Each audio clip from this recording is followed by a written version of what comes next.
여호와께서 권능으로 내게 임재하시고 그의 영으로 나를 데리고 가서 골짜기 가운데 두셨는데 거기 뼈가 가득하더라.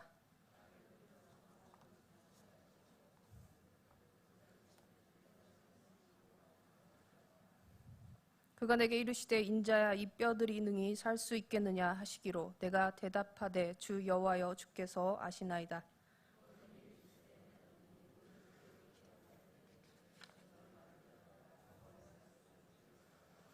주 여호와께서 이 뼈들에게 이같이 말씀하시기를 내가 생기를 너희에게 들어가게 하리니 너희가 살아나리라.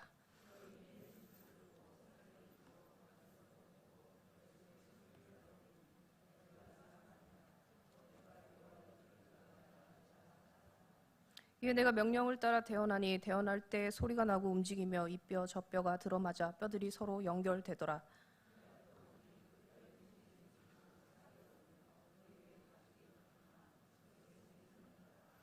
또 내게 이르시되 인자야 너는 생기를 향하여 태어나라. 생기에게 태어나여 이르기를 주 여호와께서 이같이 말씀하시기를 생기야 사방에서부터 와서 이 죽음을 당한 자에게 불어서 살아나게 하라 하셨다 하라. 내가 그 명령대로 태어나였더니 생기가 그들에게 들어가매 그들이 곧 살아나서 일어나 서는데 극히 큰 군대더라. 아멘. 기도하겠습니다. 하나님 아버지, 주의 생기가 오늘도 이 현장 가운데 가득하기를 소망하며 주님께서 임재하시는 거룩한 예배가 될 수 있도록 주님 역사하여 주시옵소서. 감사함에 예수님의 이름으로 기도드립니다. 아멘. 제가 준비한 그림이 하나가 있습니다. PPT로 함께 보실까요? 게버하르트 퓨젤이라는 화가의 바벨론의 강가에서라는 제목의 그림입니다. 한번 보시겠어요?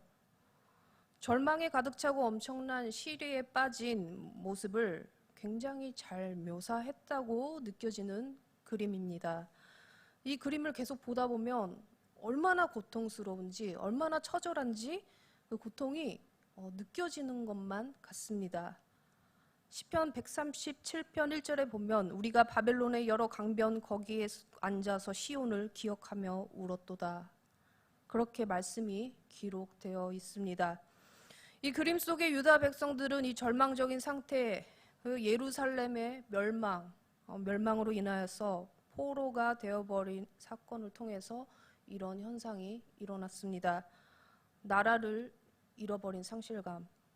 그들은 이 강가에서 머리를 쥐어싸고 헤어나올 수 없는 절망 가운데 내 인생은 끝났다. 희망은 없다. 단정해버렸을 것입니다. 내 눈앞엔 절망뿐이야. 더 이상 벗어날 수 없는 이 상태. 이제 난 아무것도 할 수 없고 소망도 생기지 않는 그들이었습니다. 하나님께서 너희들 계속 이렇게 하면 멸망할 거야. 곧 멸망해. 선지자들을 통해서 말씀하실 때는 우리가 멸망한다고? 말 안 듣더니 망했습니다. 그러니까 엄청 충격을 받은 거예요. 우리도 다 해봤던 일이니까 그들이 왜 그랬을까 엄청 이해가 안 될 일은 아니지만 그렇게 절망하고 있는 그들에게 다시 하나님께서는 너희들은 곧 회복이 임할 거야 라고 말해도 이제는 그들 스스로 빠져버린 이 절망감 때문에 머리를 쥐어싸고 하나님 말씀을 듣지 않습니다. 뭔 말을 해줘도 자기 생각에 갇혀서 뒤로 다 튕겨버리는 이들을 보면 참 우리와 다르지 않다. 그래서 이런 말씀들이 주로 성경 말씀에 기록이 되어 있나? 그런 생각이 듭니다. 하나님은 계속 말씀을 통하여 말하고 계시는데 못 듣는 귀머거리 상태와 그리고 자기 소견에 오른 대로 하는 하나님 백성들의 그런 이야기들을 말하는 것입니다.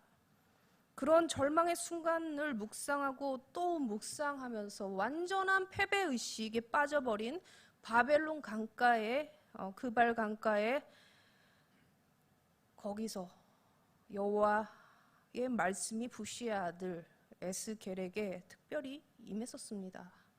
오늘 본문 말씀에도 여전히 여호와의 영이 그의 권능이 에스겔에게 임재하시어 그를 인도하십니다. 하나님께서 에스겔을 골짜기 가운데로 인도하셨고 그곳에서는 뼈가 가득한 그런 상황을 마주하게 됩니다. 사방이 뼈고 뼈가 많아도 정말 힘이 많다. 그리고 말라도 너무 말랐다. 너무 마른 뼈들이 한가득 있었습니다. 죽음의 냄새가 짙게 드리워져 있는 누가 봐도 모든 게 다 끝나버린 그 절망의 골짜기에서 에스겔은 서 있습니다. 이렇게까지 기쁜 죽음의 현장을 목격한 적은 없었을 것입니다. 하나님께서는 에스겔의 눈으로 구체적인 상황을 목격할 수 있도록 환상 가운데 눈을 열어주시고 심각한 현실을 마주하게 하십니다. 우리의 삶 속에서도 여호와의 영이 성령께서 직접 인도하셔서 이런 현실들을 목격하게 하실 때가 있다고 생각합니다. 누구에게는 보이지 않지만 누구에게는 보이는 현실, 그건 하나님이 보게 하신 것입니다. 하나님이 이 상황의 심각성을 알게 하시려고 눈을 뜨게 하시는 인도 가운데 있다는 것입니다. 오늘 말씀 가운데 어떤 현실을 확실하게 마주하게 되신 분이 만약에 계신다면 그것은 성령님께서 깨닫게 하신 줄로 믿고 어떻게 대처해 나가야 할지 마음으로 깊게 깨달아 하나님이 원하시는 방향으로 실행할 수 있는 능력까지도 부어주시기를 소망합니다. 3절 말씀입니다. 그가 내게 이르시되 인자야 이 뼈들이 능히 살 수 있겠느냐 하시기로 내가 대답하되 주 여호와여 주께서 아시나이다. 죽은 사람이 살아날 것을 믿느냐? 고린도전서 15장에 보면 몸의 부활에 대해 나오는데 혹 어떤 사람들이 죽은 사람들, 그런 사람들 어떻게 살아나며 어떤 몸으로 오는가에 대한 그런 질문하는 자들이 있다는 그런 구절이 있습니다. 썩을 몸으로 붙이지만 썩지 않을 것으로 다시 살아난다. 비천한 형상으로 붙이지만 영적인 몸으로 살아난다. 하나님이 만드신 첫 인류 아담은 먼지 같은 존재였습니다. 생명이 없는, 호흡이 없는 존재는 아무것도 아니잖아요. 그러나 그에게 생기를 불어 넣어주셔서 흙인 그가, 죽어있던 그가 살아있는 영이 되었습니다. 하지만 그의 타락으로 인해서 죄의 값은 영원한 생명을 보장받았던 그의 인생이 죽음이라는 결론으로 갈 수밖에 없는 인생이 되었지만 마지막 아담, 우리에게 찾아오신 완전한 신이시자 완전한 인간이신 육체를 입고 오신 예수님께서 첫 번째 아담과는 달리 생명을 주시는 영으로 오셨다. 그 영으로 오셨다는 것입니다. 첫 번째 인간 아담은 그냥 생명이 있는 영이었지만 우리에게 오신 두 번째 인간인 예수님은 생명을 주는 영으로 오셨다는 거예요. 에스겔에게 하나님은 묻습니다. 너는 죽은 자도 살리는 나의 능력을 알고 있느냐? 신명기 32장 39절에 제가 읽겠습니다. 이제는 나 곧 내가 그인 줄 알라. 나 외에는 신이 없도다. 나는 죽이기도 하며 살리기도 하며 상하게도 하며 낫게도 하나니 내 손에서 능히 빼앗을 자가 없도다. 이렇게 말씀하셨습니다. 나는 죽이기도 하며 살리기도 하며 상하게도 하며 혹은 낫게도 하는 신, 내가 진정한 신, 너희가 경외하고 두려워해야 할 또한 가장 사랑하며 가장 순종해야 할 너희의 진정한 신, 내가 그인 줄 알아라. 그걸 지금 말씀하시는 거예요. 너는 나 여호와 하나님을 어떤 존재로 인식하고 있니? 우리에게 묻는 물음이에요. 나 스스로는 얼마나 깊게 여호와의 크신 능력을 인정하며 두려워하며 그 앞에 굴복합니까? 솔직히 말씀에 굴복되지 않는 나의 완고한 어떤 면들이 모두에게 다 한 가지쯤은 있잖아요. 진정 하나님이란 분, 나의 진정한 신, 전능하신 분으로 인식한다면 우리는 그 완고한 것들을 여호와의 크신 능력 앞에 내려놓고 다름을 받는 순종의 자리로 나아가게 될 것입니다. 나 여호와를 알라. 하나님에 대한 지식의 부재, 지식이 있어도 마음에 와닿지 않는 인식의 부재. 그렇기 때문에 결론적으로 내 마음대로 행해버리는 불순종의 그 행동은 하나님께서 우리에게 묻고 싶은 지점인 것입니다. 너 내가 누군지 정확히 알고 있어? 하나님은 우리에게 에스겔의 대답처럼 주께서 아시나이다. 주께서 아시나이다. 그런 대답을 기다리고 계신지 모르겠습니다. 하나님이 어떤 분이신지 알고 있는 에스겔의 그 뚜렷한 하나님에 대한 인식, 그 인식에 대한 고백인 것이죠. 나는 그런 대답을 에스겔처럼 올려드릴 수 있는가 우리가 생각해 보아야 합니다. 4절 말씀 함께 읽겠습니다. 또 내게 이르시되 너는 이 모든 뼈에게 대언하여 이르기를 너희 마른 뼈들아 여호와의 말씀을 들을지어다.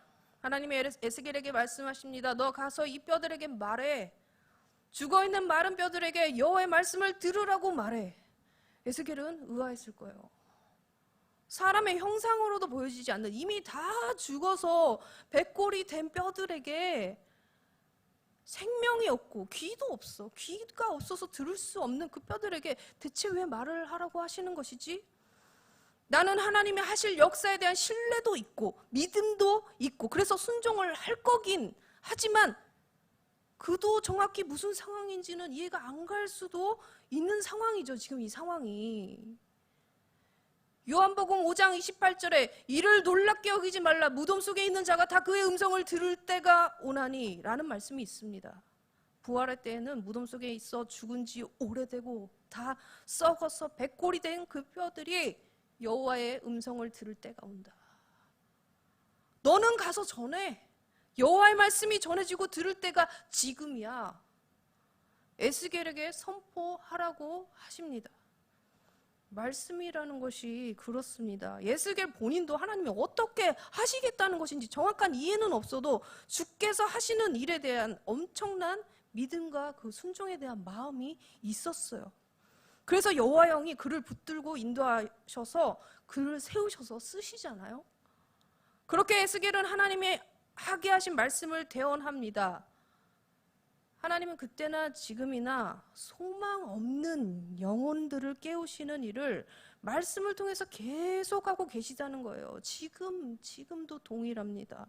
말씀이 선포되어지는 현장, 이 예배 현장은 말씀이 간과될 수 없고 하나님의 역사를 간과할 수 없다는 거예요. 강단의 무게, 선포되는 말씀의 무게감이 지금 현실에는 우리 현실에는 어떻습니까? 단순히 사람의 말입니까? 하나님이 주신 질서와 권위의 상실, 그건 범죄한 아담의 형국이 딱 그랬습니다. 하나님이 주신 말씀을 무시했고 교만했고 하나님과 어깨를 나란히 하고 싶었고 그래서 모든 질서를 다 엎었습니다. 그래서 하나님 말보다 뱀의 말을 더 따랐습니다. 우리가 무시할 수 없는 말씀이 우리가 어느 때나 볼 수 있도록 창세기 이 말씀이 앞에 남아 있습니다. 얼마나 중요한지 앞에서부터 지금 나와 있단 말이에요. 우리가 성경 읽기를 하다가 포기를 해도 창세기는 처음이라 읽을 수밖에 없잖아요. 그 부분 항상 볼 수밖에 없도록 되어 있다는 거예요. 자주 보아서 알지만 우리가 흘려 넘기고 있진 않나 그냥 그런지도 모르겠습니다. 말씀의 무게, 말씀을 행하시는 주체자이신 하나님께서 회복을 명하십니다. 에스겔은 대언할 뿐이지만 그를 통해서 하신 말씀의 주체는 하나님이셨기 때문에 그 말씀대로 행하실 것이어서 그 일은 반드시 이루어진 일입니다. 그러나 아직 과정 중에 있습니다. 5절부터 7절까지 말씀을 함께 읽도록 하겠습니다. 시작.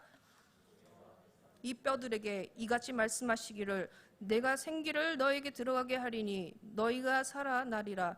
너희 위에 힘줄을 두고 살을 입히고 가죽을 덮고 너희 속에 생기를 넣으리니 너희가 살아나리라. 또 내가 여호와인 줄 너희가 알리라 하셨다 하라. 이에 내가 명령을 따라 대언하니 대언할 때 소리가 나고 움직이며 이 뼈 저 뼈 들어맞아 뼈들이 서로 연결되더라. 하나님께서 생기를 들어가게 하신다는 것입니다. 죽은 것을 살게 하시는 능력은 오직 하나님만 가능하시기에 생기를 불어 넣는다는 것은 하나님께서 지금 주체적으로 이 일을 이루어 가신다는 이야기예요.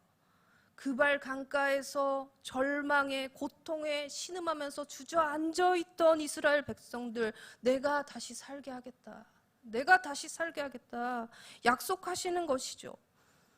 아담을 창조하실 때 흙을 빚어 코에 생기를 불어넣어 생명이 되게 하셨던 것처럼 이 말라버린 뼈, 영원히 죽어있는 이스라엘 백성들에게 다시 생명을 주시겠다. 그 일을 하시겠다는 거예요.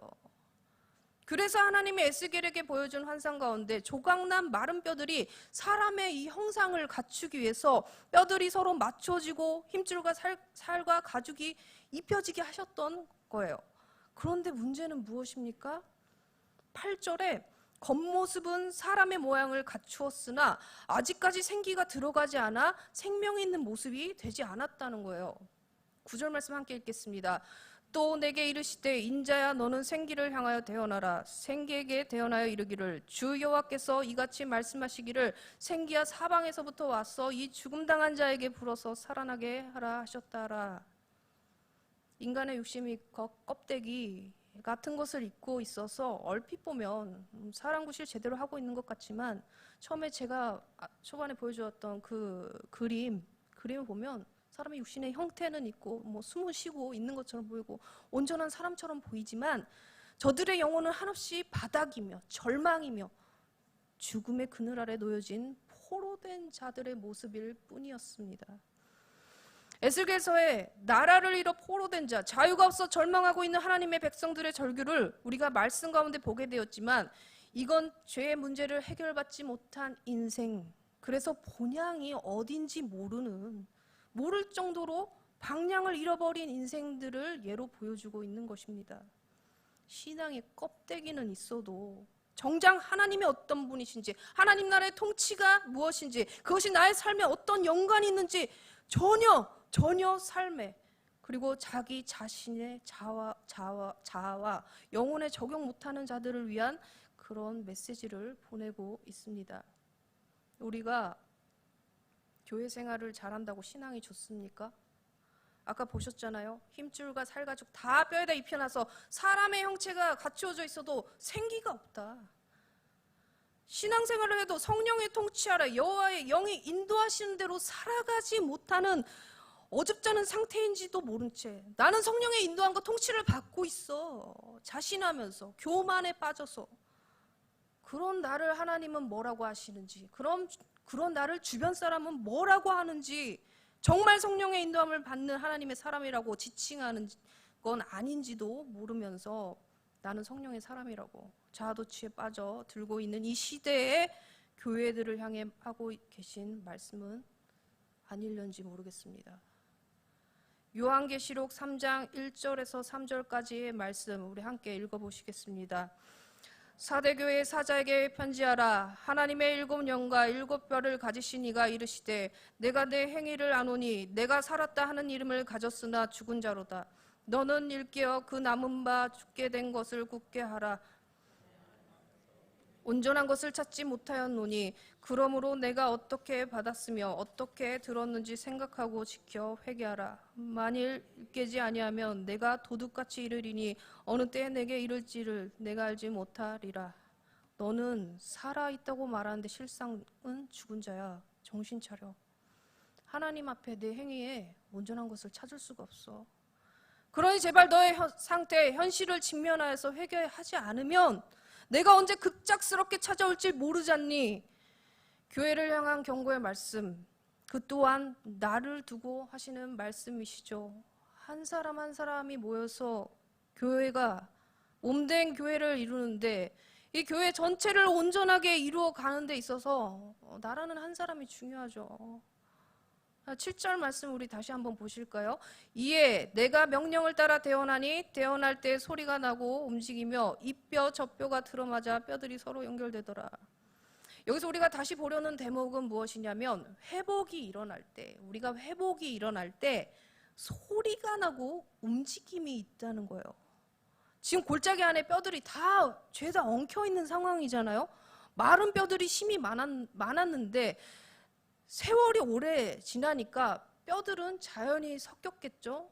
제가 기니까 자세히 설명을 안 드리겠지만 여기 이 지역은 우리나라 그 매장하는 문화와 달라요. 그래서 지금 이런 것인데 뼈가 다 섞였어요. 한 사람의 뼈가 맞춰지는데 뼈들이 일어나서 자기 몸을 맞추는데 얼마나 요란스러운 소리가 났을까요? 뼈들이 일어나서 그 흩어진 뼈들이 맞춰지는 그 과정 가운데서 덜그럭거리고 삐그덕거리며 뼈들의 마찰 가운데 자기의 뼈를 맞춰 점점 회복이 일어나는 과정 가운데서 뼈들끼리 부딪히고 모양이 맞춰지느라고 얼마나 애를 썼을지 그냥 한번 상상을 해보셔도 될 것 같아요. 자, 이 장면을 우리가 보았을 때 하나님께서 회복을 시키시려면 그 과정 중에 반드시 이 뼈 맞추는 작업이 일어난다는 거예요. 한 개인이 하나님 앞에 돌아와서 회심을 하는 그 지점도 그렇고 교회 공동체가 부흥을 위해 다시 일어나는 과정도 그렇고 회복으로 가는 중에는 반드시 갈등과 소음이 나는 지점이 당연하다는 거예요. 그 이상할 일이 아니라는 거예요. 이 말씀을 보면 우린 이상하다고 생각을 하는데 자, 주님께로 더 가까이 가고자 몸부림치고 있는데 집은 막 더 초토화가 나. 내 삶의 영역들 속에 예수 믿고 사는 것에 대해서 포기하도록 압박이 들어와. 직장이든 심지어 교회 안에서도 마음이 상해버리는 이러려면 내가 주님을 믿고 따르는 인생 되기를 포기할까? 이런 지점이 반드시 와요. 저도 엉망인 제 인생을 하나님께서 바로 잡으시려고 저의 삶 가운데 얼마나 많은 작업들을 하셨겠어요?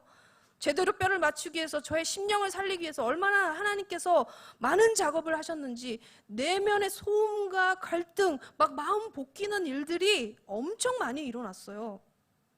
그리고 외부의 소음과 갈등, 저를 둘러싼 환경이 하나님을 잘 믿지 못하도록 주저앉아버리도록 그냥 얼마나 우는 사자처럼 사방에서 달려들던지 몇 년 동안 그런 일들이 끊임없이 일어났던 것을 생각하면 우리 인생 가운데 회복이 일어나게 되는 그 삐그덕거림은 당연한 거였다.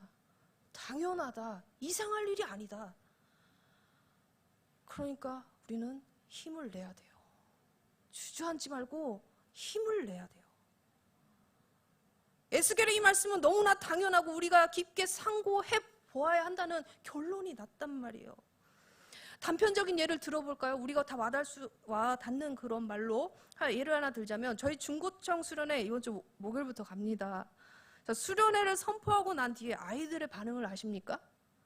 2년 동안 우리가 아무것도 하지 못했잖아요. 그 시절 동안 여름 수련회가 당연한 게 아닌 게 되어버렸어요. 수련회를 가자고 말하면 생각 좀 해볼게요가 아니었어요. 못 가요. 못 가요는 뭐 그럴 수 있어. 안 가요. 왜 가야 하는데요? 가기 싫어요.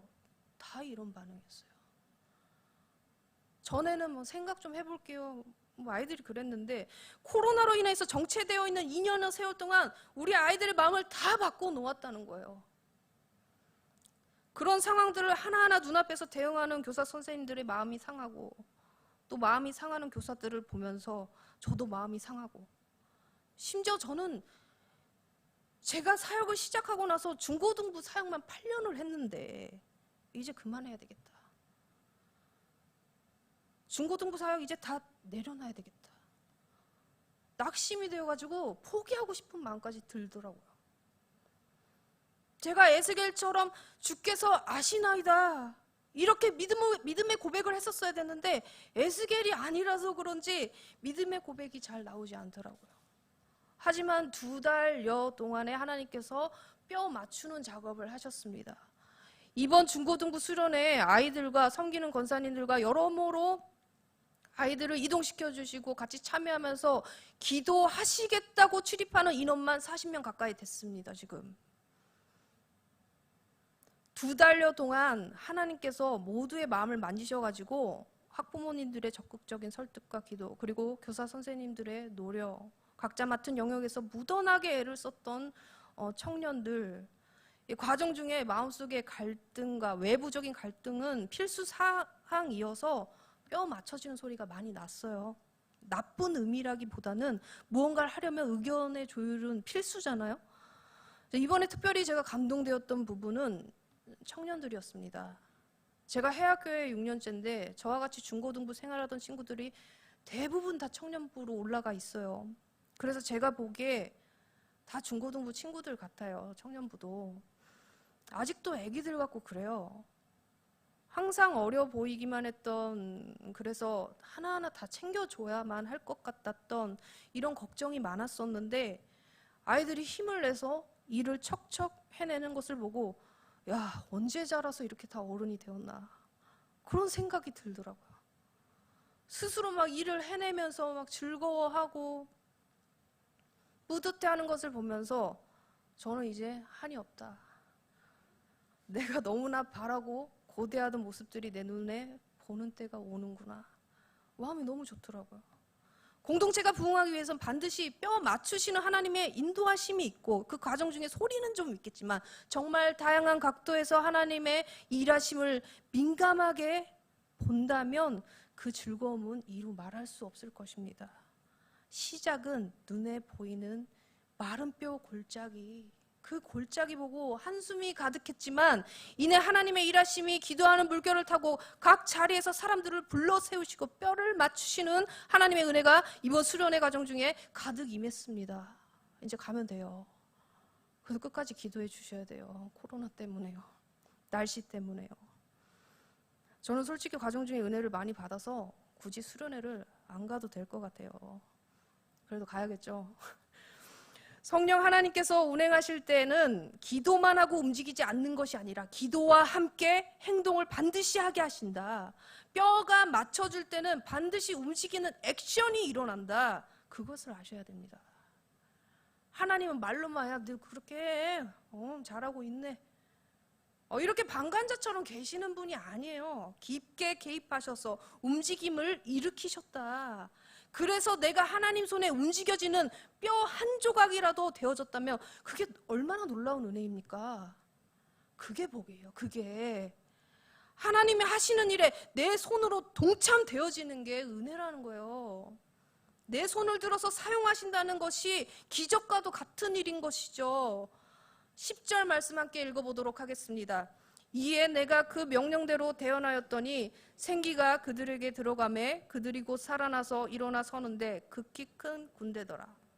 하나님께서 생기를 불어넣으셨습니다. 하나님의 영, 살리시는 그 영을 마른 뼈들을 다 맞추시고 살과 가죽 다 입히시고 사람의 형체를 만들어 주셨잖아요. 가장 중요한 생명의 호흡을 할 수 있는 자로 영원히 살려진 인생으로 일으켜 세우시는데 한 개인이 아니고 무리도 아니고 큰 군대가 일어났습니다. 이스라엘 백성들 다 죽어있는 마른 뼈, 죽음의 냄새만 풍기고 있는 그들을 다시 소생하게 하겠다, 다시 하나님의 큰 군대를 이루시겠다는 그 약속의 말씀을 주신 것입니다. 마른 뼈는 죽음이고 소망이 없는 상태예요.